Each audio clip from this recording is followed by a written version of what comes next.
They pulled the plug. But my heart kept beating. That's not just a title. That's what really happened to me. The day they decided to let me go, I was still inside this body, trapped, helpless, but alive. Everyone thought it was over. The doctors had done their part. My children had cried their tears. The nurse stood by the corner, her eyes wet, whispering a prayer under her breath. But I wasn't ready to leave. Not yet. I could still feel the hum of life inside me, faint, but stubborn. Like a candle refusing to go out in a storm. They say when death comes, you don't feel pain. But I felt everything. I felt the tube slide out of my throat. I felt the air around me grow still. And I felt my daughter's hand slip away from mine that, more than anything, broke me.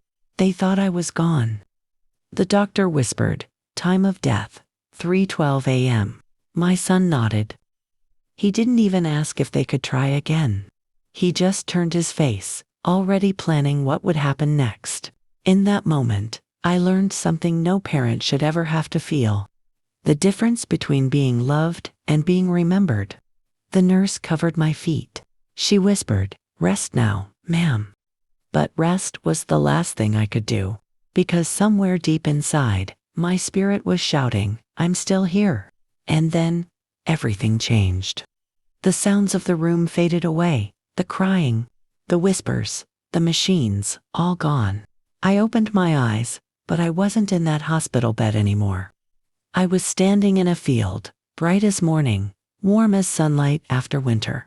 There was no pain, no fear, only peace. I saw faces. My mother, my husband, people I'd lost long ago. They were smiling, their arms open. But then, I heard another sound, a heartbeat. At first, I thought it was memory. But it grew louder, stronger. It was mine. Somewhere back in that hospital room, my heart, the same heart they said had stopped, had started again. One beat, then another. The nurse gasped. The doctor froze. My daughter screamed. And me, I was somewhere between heaven and home, watching a miracle unfold that science couldn't explain. They pulled the plug, yes, but you see, machines don't give life, God does.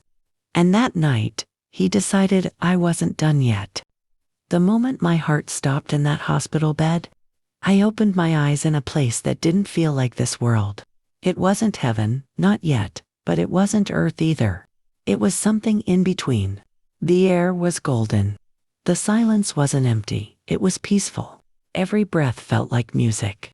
Every color glowed from within, soft and holy. I looked around and realized I wasn't connected to any machine. No wires, no tubes, no pain. Just me standing in a light that seemed to breathe. I walked, though my feet didn't touch the ground. Each step felt lighter, freer. The weight I had carried all my life, sickness, sorrow, disappointment, it all melted away. I could hear laughter somewhere far away, warm, familiar laughter. And then, I saw her, my mother. Her face was young again. Her smile the same one I remembered from when I was a little girl. She opened her arms and said softly, "Oh baby, you came so far."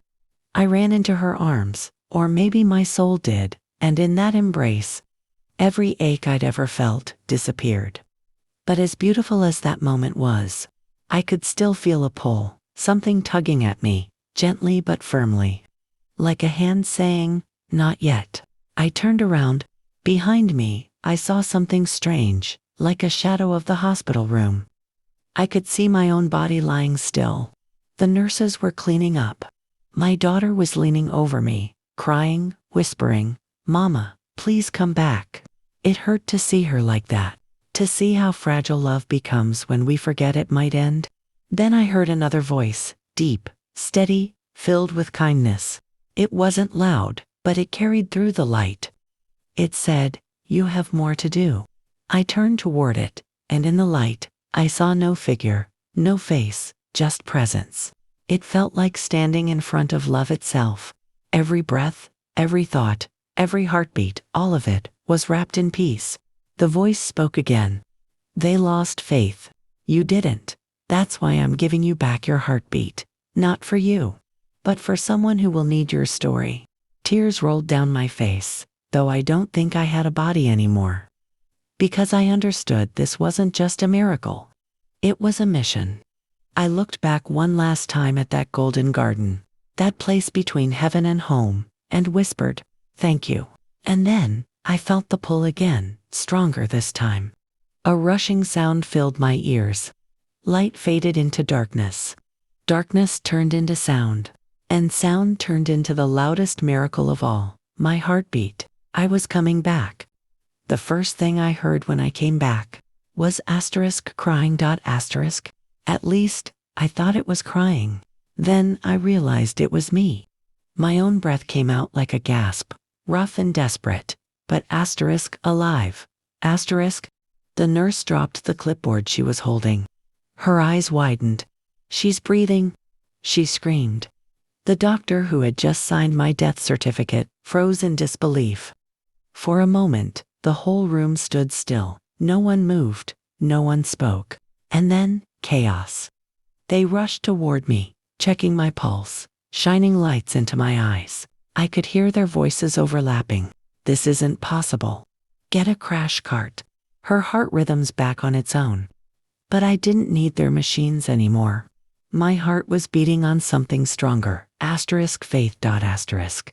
When my eyes finally opened, everything looked softer. Like I was seeing the world through a tear that refused to fall. The nurse's hands were shaking as she held mine. "Welcome back, ma'am," she whispered. "We thought we lost you." I wanted to tell her, I was lost. But God found me. But before I could speak, I saw them, my children. Standing in the corner, not one of them rushed toward me. They just stared. Their eyes weren't filled with joy or gratitude. They looked scared, shocked, and maybe a little disappointed. I knew that look. It was the same one I'd seen when the lawyer explained my will last month, the look of people counting blessings they didn't earn. For a few seconds, no one said a word. Then my eldest daughter forced a smile. "Mama, you're awake." Her voice cracked, not from emotion but confusion, as if she couldn't understand how the story she'd written, the one where I was gone, had just been rewritten by God Himself. The doctor spoke gently. "It's a miracle. Her vitals are stabilizing." But my son muttered under his breath, "How long this time?" He didn't think I heard. But I did. Oh, I did. That's when I realized surviving death wasn't the hardest part. Coming back to the living was. The nurse kept holding my hand, tears streaming down her face. "God gave you back to us," she said. And I whispered, "Not to everyone, just to those who still believe. Because some people only pray when they need something. But God listens to those who pray when they've already lost everything." As the room filled with doctors and nurses running tests, my children slowly stepped back. They looked at me like I was a ghost who'd interrupted their plans. And maybe, in a way, I was a reminder that no one decides your ending but the one who wrote your story. That night, I didn't just open my eyes. I saw everyone's truth. When I first woke up, I thought God gave me back my life just so I could live a little longer. But now I understand. He gave me back my voice. For days, I lay in that hospital bed, weak but breathing. The nurses treated me like a miracle. The doctors came in one by one, still trying to find the scientific explanation. But there wasn't one. You can't measure mercy in a machine. You can't test the strength of a prayer in a lab. I used to ask God to heal my body, but now, I thank Him for healing my purpose. Each day that passed, I felt something changing inside me. My heart wasn't just beating, it was speaking. It kept whispering the same thing. Tell them. I didn't know who them was at first. Maybe it meant my children, who had forgotten that life isn't about what you inherit. It's about what you leave behind. Maybe it meant the nurses who had seen so much death that they'd forgotten what hope looks like. Or maybe it meant you, the one listening right now. Who's lost faith that miracles still happen? Whatever it meant, I knew one thing: I couldn't stay silent anymore. One afternoon, as sunlight poured through the hospital window, a young nurse came to check my pulse. She looked tired, the kind of tired that seeps into your soul. I smiled and said, "You look like you need a miracle." She laughed softly. "Ma'am, around here, miracles don't come easy." I held her hand and said, "They don't come easy, but they come right on time." And I told her everything: how I saw the light, how I heard that voice, how I came back when no one believed I could. When I finished, she was crying. She said, "I needed to hear that today." And that's when I realized, that's why I was sent back. God didn't bring me back to chase comfort or fix broken things. He brought me back to remind the broken that they can be fixed. To tell the hopeless that heaven hasn't closed its doors. Maybe I lost almost everything that night. My strength, my trust, even my family's love. But I gained something far more powerful. Clarity. I finally understood what living really means. It's not the number of breaths you take. It's what your heart beats for when you think it's over. And mine, it beats for Him. So if you're listening tonight, and you're tired, scared, or forgotten, let this old woman be your proof. Because if God could breathe life into a body everyone gave up on, He can breathe hope back into yours too.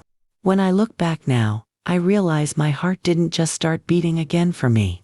It started beating for you. For the woman sitting alone tonight, wondering if her prayers are still being heard. For the man who thinks his mistakes have already written his ending. For the soul who feels forgotten, unseen, and unloved. You see, I was there too. I was lying in a bed surrounded by machines and silence. The world had already decided my story was over. But God hadn't. He let my heart stop, not to end me, but to restart something inside me. He needed me to understand that life isn't about how long you live. It's about how deeply you trust. When they pulled that plug, science said I was gone. But heaven said, not yet. And when my heart came back, it wasn't just a beat, it was a message. A promise that no one can take from you what God has written for you. After I left the hospital, I went home, not to the same house, but to a smaller one. The kind of place that's quiet enough to hear yourself pray. My children didn't visit much, and that's okay. I learned that sometimes God removes people from your table because they were only there for the feast, not the fellowship. I spend my mornings in the garden now. I water the flowers and watch the sunlight fall through the leaves. And every time my heart beats, I whisper, "Thank you." Because I know each one is a gift, not earned, not guaranteed, just given. Some nights, I still dream of that light, the one I saw when I was between life and heaven. It was beautiful, peaceful, endless. But now, I understand something I didn't before. Heaven isn't just a place you go after death. Sometimes, it visits you in your darkest hour. Just to remind you that you're not alone. So if you're watching this, don't you dare give up. Don't let the noise of this world drown out the whisper of your faith. Because even when everything stops, your strength, your plans, your hope, God can still make your heart beat again. I shouldn't be here, but I am. Not because of medicine, not because of luck, but because of mercy. And now, I live every day knowing this simple truth. They pulled the plug, but my heart kept beating for a reason. Tell me, what has God brought you back from? Because if you're still here, your story isn't over yet, and neither is your miracle.